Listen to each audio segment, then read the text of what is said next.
তো আরএসএস এর থেকে শিখেছেন মমতা ব্যানার্জি। তৃণমূল এটা করেই থাকে। তৃণমূলের হাতে যারা আক্রান্ত হয় তাদেরকে তৃণমূল এমন একটা ত্রাসের পরিবেশ তৈরি করে যে তারা সুবিচার চাইতে পারে না। কিন্তু তৃণমূলের মাতব্বর সে নিজেকে আইনের ঊর্ধ্বে ভাবে।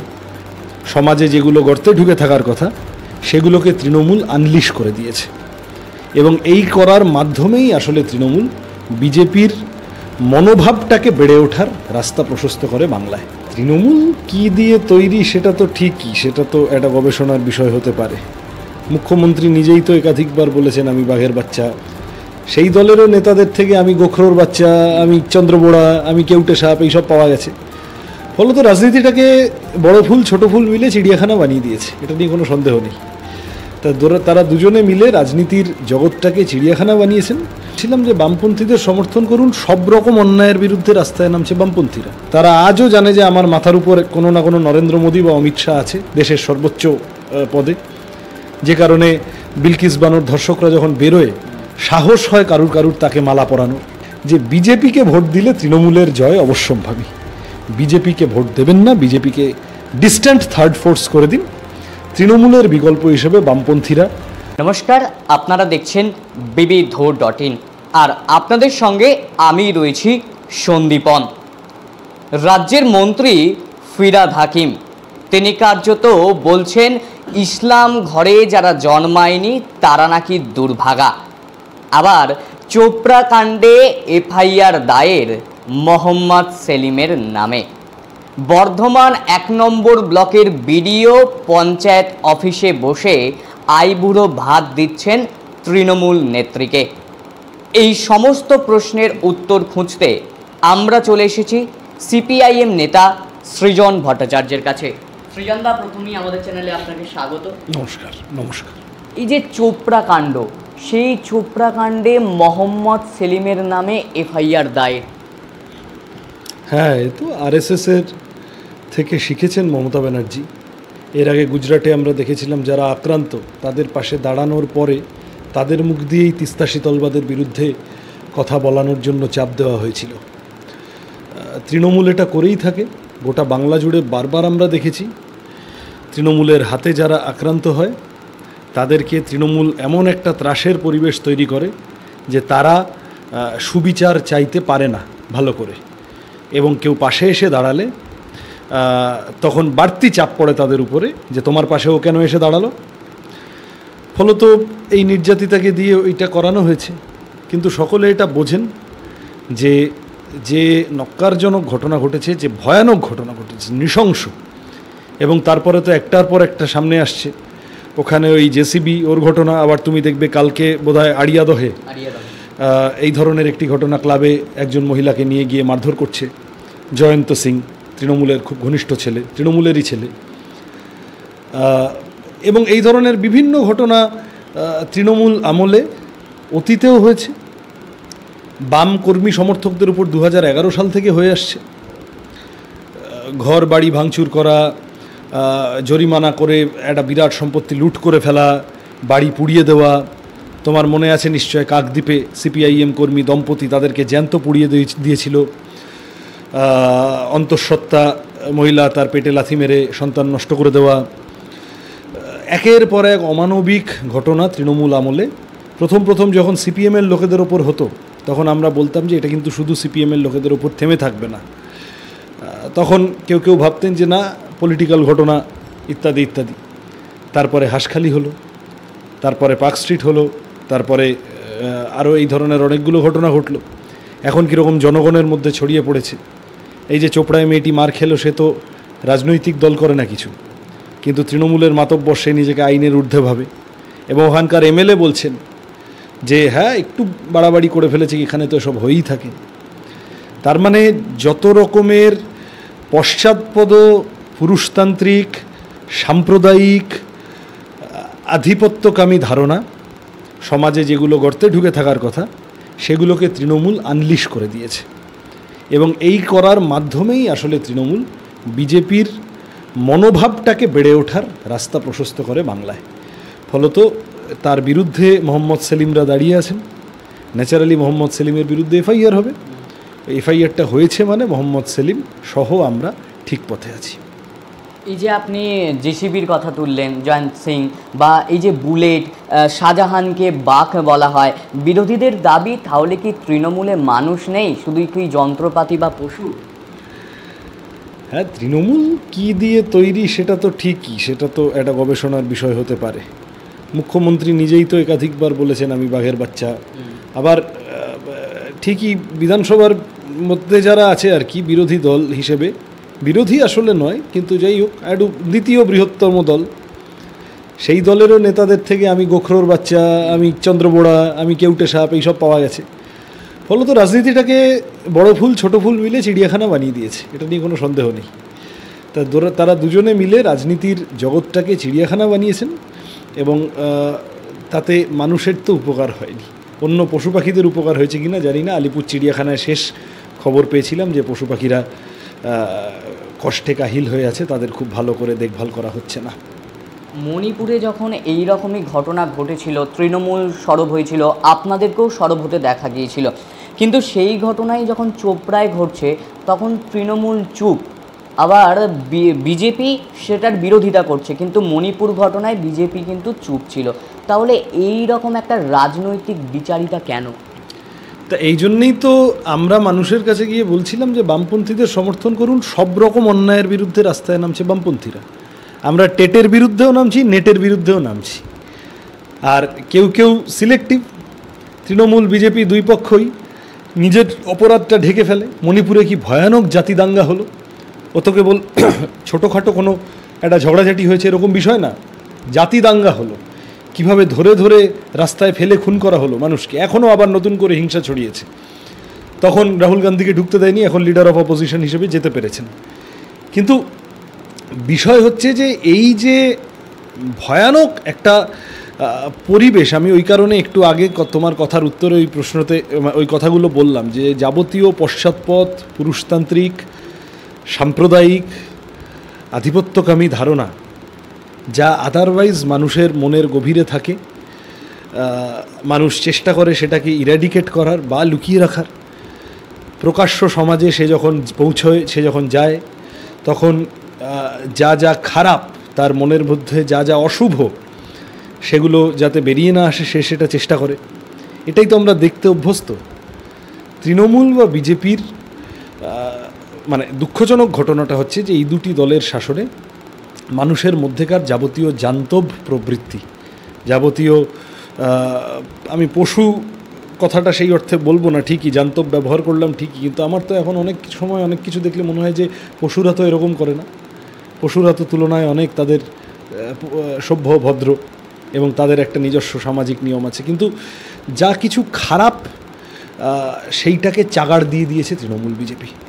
ফলত অ্যান্টি সোশ্যালরা মনে করছে আমাদের সরকার আছে, ফলত তারা রাস্তায় নেমে যা খুশি তাই করতে পারছে। তারা জানে কেউ না কেউ ঠিক আছে, কোনো না কোনো চোপড়ার বিধায়ক আছে, কোনো না কোনো মদন মিত্র আছে, পিছনে আছে, বাঁচিয়ে নেবে।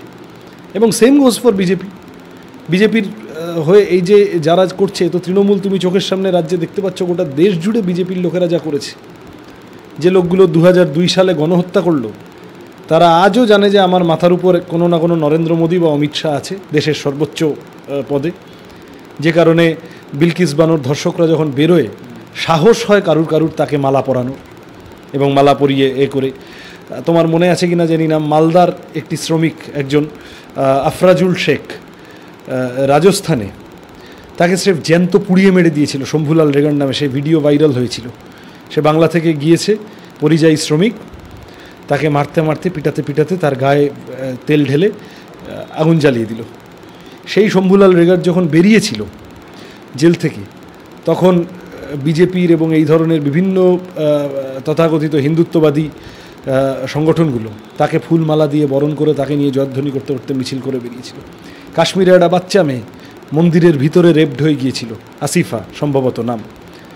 ধর্ষকদের সমর্থনে জাতীয় পতাকা নিয়ে মিছিল করেছিল ওখানে আরএসএস, বিজেপির বজরং দল, এইসব লোকেরা। তো তৃণমূল গুন্ডাদের ছেড়ে দিয়েছে, আর বিজেপি জাতীয় পতাকা হাতে ধরিয়ে গুন্ডাদের ছেড়ে দিয়েছে, যাতে করে বেশ একটা দেশাত্মবোধক ভাব থাকে। দেশের ন্যূনতম উপকার হয় না, অপকার, ক্ষতি, ভয়ানক ক্ষতি এবং মানুষকে ভয় দেখিয়ে আসলে এই সমাজবিরোধীদের বাজারে ছেড়ে রাখতে হয়, কারণ পেট্রোল ডিজেলের দাম বাড়বে, কারণ আরও 5 রকম মানুষের জীবন জীবিকার অসুবিধা হবে। এই দেখো, ভোটের পরেই বেড়ে গেছে, মোবাইল রিচার্জের টাকা বেড়ে গেছে, পেট্রোল ডিজেলের দাম বেড়ে গেছে। তাহলে মানুষ যাতে প্রতিবাদ না করে, সেই জন্যে এইসব জেসিবি ধরনের, সে তৃণমূলের জেসিবি হোক বা বিজেপির জেসিবি হোক, এই জেসিবি পে লোডারদের বাজারে ছেড়ে রাখতে হয়। কিন্তু এটা করেও যে আলটিমেটলি বেশি দূর যাওয়া যায় না, সেটা এইবারের ভোটে ভারতের মানুষ খানিকটা বুঝিয়েছেন। আমার ধারণা তৃণমূলও আজ নয় কাল বুঝবে।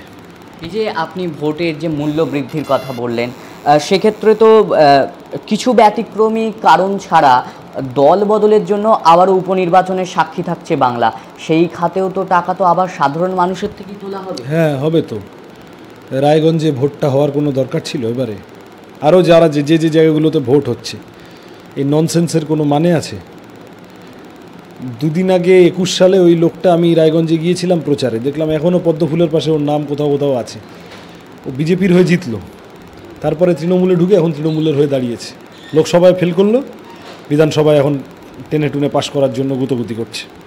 তা পাবলিকের ট্যাক্সের টাকায় ভোট, তো পাবলিকের টাকা 9-6 হচ্ছে।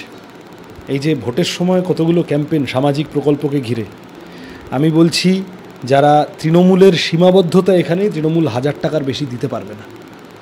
ওইখানে বামপন্থীরা এলে বামপন্থীরা 2000, 2500, 3000 অবধি দিতে পারে, কারণ হেলিকপ্টার চড়া পাবলিকের টাকায় সেই লোভ বামপন্থীদের কম।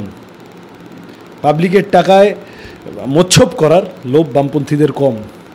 পাবলিকের টাকায় আননেসেসারি দলবদল করিয়ে ভোট করা, এই প্রবণতা বামপন্থীদের কম। ফলত পাবলিকের টাকা পাবলিকের কাজে বেশি করে লাগতে পারবে যদি কোনো দিন বামপন্থীরা ভবিষ্যতে সুযোগ পায়। এই যে বামপন্থীর কথা বললেন আপনি, তো সেক্ষেত্রে বামেদেরকে দেখা গেছে যে এই যে প্রশ্নটা বামেদের নিয়ে আপনার কাছে বারে বারে সকলেই করে, বামেরা ব্রিগেড ভরিয়েছে দেখা গেছে। আপনি আমাদেরই এক চ্যানেলের সাক্ষাৎকারে বলেছিলেন যে বিজেপি যে ব্রিগেডে লোক নিয়ে যায় সেই লোক আপনি পাড়ায় জড়ো করতে পারবেন। তো সেক্ষেত্রে আপনাদের বিরুদ্ধে বিজেপি বা তৃণমূলের মতো দুর্নীতি সহ বিভিন্ন অভিযোগও নেই, তারপরেও কেন বাংলার মানুষ আপনাদেরকে ভোট বাক্সে ভোট দিল না? একটা তো পলিটিক্যাল বাইনারি তৈরি হয়ে গেলে সেটা ভাঙতে এবং পারসেপশন ক্রিয়েটেড হতে, ধারণা একটা তৈরি হতে যে এরা জিতবে, এটা খানিকটা সময় লাগে। বাংলার রাজনীতিতে সবসময় এই সময়টা লাগে। কংগ্রেস অনেক দিন সরকার চালিয়েছে, তারপরে কিছুদিন যুক্ত ফ্রন্ট ইত্যাদি, আবার কংগ্রেস, তারপরে বামপন্থীরা অনেক দিন সরকার চালিয়েছেন। গোটা পৃথিবীতে রেকর্ড 34 বছর চালিয়েছেন। তারপরে এখন কিছুদিন তৃণমূল দেখছে মানুষ। বাংলার মানুষ খানিকটা ধৈর্য ধরেন। এবং উল্টো দিকটা হচ্ছে যে আজকের দিকে আমি হতাশ নই এইবারের ভোটে এই কারণেই, কারণ এক হলো আমরা একটা অসম লড়াই লড়তে নেমেছিলাম। আমি দেখলাম এক আমাদেরই সহকর্মী কেউ বলেছে যে হেলিকপ্টারের সাথে টোটাল লড়াই ছিল। এই পরিমাণ টাকার ছড়াছড়ি, এই পরিমাণ আনঅ্যাকাউন্টেড মানি, বিপুল টাকা, ইলেকটোরাল বন্ডের টাকা, সারদা নারদার টাকা, তোলাবাজির টাকা, বিভিন্ন টাকা, এই টাকার সামনে লড়াইটা খুব সহজ লড়াই নয় তো বটেই। সেই লড়াইতে দাঁড়িয়ে আমরা, এবং টাকা মানে আমি বলছি, টাকা মানে শুধু টাকা না, টাকার সাথে মিডিয়ার একটা অংশ যা টাকা দ্বারা প্রভাবিত হয়, টাকার সাথে এই ধরনের বিভিন্ন ওপিনিয়ন মেকারদের একটা বড় অংশ যারা টাকার দ্বারা প্রভাবিত হয়। এই সবটা তো তোমাকে ধরতে হবে, পুলিশ ধরতে হবে, প্রশাসন ধরতে হবে, গুন্ডা ধরতে হবে। তাহলে এই সবটার সামনে দাঁড়িয়ে আমরা গতবারের পাওয়া ভোটটাকে রিটেন করতে পেরেছি, এবং অনেক দিন পর একটা ভোট হয়েছে যেখানে আমাদের কোর ভোটটা আমাদের সাথে থেকেছে, আমাদের ভোট আর কমেনি গত ভোটের থেকে। না, বাইনারি ব্রেক হয়নি তো, অবশ্যই বাইনারি ব্রেক হলে তো এই রেজাল্ট আমরা করতে পারতাম না। কিন্তু আমি বলছি আমরা যে ধাপে ধাপে নামছিলাম প্রতিটি ভোটে, এইবারের ভোটে আমরা নামিনি, আমরা আমাদের ভোট ধরে রাখতে পেরেছি। এবার আমাদের 26-এর ভোট থেকে আমাদের পুনরুত্থানের যাত্রা শুরু হওয়ার বিষয়। দেখো, রাজনীতিতে এটাই হওয়ার কথা, এটা যে খুব একটা অস্বাভাবিক বিষয় তা না। আমরা 16 সালে আমরা এবং কংগ্রেস জোট করে একটা রেজাল্ট হলো, তৃণমূলের সাথে সামান্য গ্যাপ, আমরা রাজ্য জুড়ে বিরোধী জায়গায়। তারপরে 19-এ বাইনারি তৈরি হয়ে গেল, একটা ভীষণ ধর্মীয় সাম্প্রদায়িক বাইনারি, আমি ধর্মীয় শব্দটা ব্যবহার করব না। সেখানে তৃণমূল বিজেপি হয়ে গেল, 21-এও তা ছিল। এই দুটো ভোটে আমাদের ভোটটা কমেছে আরও। এইবারের ভোটটা আমরা আমাদের ভোট ধরে রাখতে পেরেছি বড় ভোটে। মাঝে পঞ্চায়েত পৌরসভায় আমাদের ভোট খানিকটা বেড়ে গেছিল। আবার 26-এর ভোট থেকে এবার আমাদের পাল্টা যাত্রাপথ, উত্থানের যাত্রাপথ পশ্চিমবঙ্গে শুরু হবে। এবং বাংলার মানুষও তো দেখলেন যে কারণে বিজেপি এই রাজ্যে এসেছিল, যা বলে যে সিপিএম পারবে না তৃণমূলকে হারাতে, আমাকে ভোট দাও। বাংলার মানুষও তো 3টে ভোট দেখে নিলেন, 19টা দেখলেন, 21টা দেখলেন, 24টা দেখলেন, মাঝের পঞ্চায়েত পৌরসভাগুলো দেখলেন। বিজেপি কোনোদিনই পশ্চিমবঙ্গে তৃণমূলকে হারাতে পারবে না। বরং বিজেপি যে কদিন ভোট পাবে, বিজেপির ভয় দেখিয়ে, জুজু দেখিয়ে তৃণমূল একটা অংশের মানুষের ভোট লাগাতার পেতে থাকবে এবং পেয়ে জিততে থাকবে। ফলত তৃণমূলের পক্ষেও উইন উইন সিচুয়েশন যদি বিজেপি প্রধান বিরোধী থাকে। এইটা বাংলার মানুষের কাছে আমরা ধৈর্য ধরে নতমস্তকে সবিনয় নিয়ে যাওয়ার চেষ্টা করব যে বিজেপিকে ভোট দিলে তৃণমূলের জয় অবশ্যম্ভাবী। বিজেপিকে ভোট দেবেন না, বিজেপিকে ডিস্ট্যান্ট থার্ড ফোর্স করে দিন। তৃণমূলের বিকল্প হিসেবে বামপন্থীরা, কোনো জায়গায় কংগ্রেস, কোনো জায়গায় অন্য কেউ যদি উঠে আসে, মূলত বামপন্থীরা, তাহলে তৃণমূলকে হারানোর প্রক্রিয়াটা অনেক সহজ এবং দ্রুত হবে।